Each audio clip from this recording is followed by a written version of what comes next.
இசைஞானி இளையராஜாவோட பொண்ணு பவதாரணி வந்து நேற்று வந்து உயிரிழந்திருக்காங்க. ஸோ அவங்களுக்கு வந்து கேன்சர் அப்படின்றது இறந்துட்டு வந்திருக்கு.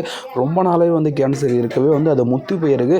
10 நாள் தான் உயிரிழப்பாங்க அப்படின்ற மாதிரி வந்து 10 நாளைக்கு முன்னாடி வந்து சொல்லியிருக்காங்க. வேறு வழி இல்லாமல் வந்து இதை ட்ரை பண்ணுவோம் அப்படின்றதுக்காக ஸ்ரீலங்காவுக்கு போயிட்டு ஆயுர்வேத சிகிச்சை வந்து செஞ்சுருக்காங்க. ஆனால் அதுவுமே வந்து பலன் அளிக்காமல் வந்து இறந்துருக்காங்க.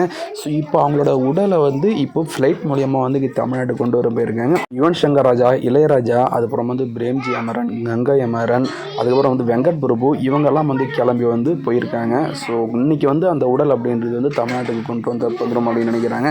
ஸோ அவங்களோட வயசு அப்படின்றது வந்து வெறும் 47 தான். 47 வயசுலேயே வந்து இவ்வளோ பணம் இருந்துமே கூட வந்து அவங்கள காப்பாற்ற முடியல அப்படின்றது வந்து ஒரு மிக வருத்தமான செய்தி தான். அவங்க வந்து நிறைய ஹிட் பாடல்கள் வந்து தமிழில் வந்து படமும் செஞ்சுருக்காங்க. அதுவும் வந்து அழகியில் வந்து ஒளியிலே தெரிவது தேவதையா பாட்டு வந்து நிறைய பேரோட ஃபேவரட்டாக இருக்கும். இதை பற்றி என்ன நினைக்கிறீங்கன்றதை மறக்காம வந்து கமெண்ட்ஸில் சொல்லுங்கள். இது போல வீடியோகளுக்கு நம்ம சேனல் சப்ஸ்கிரைப்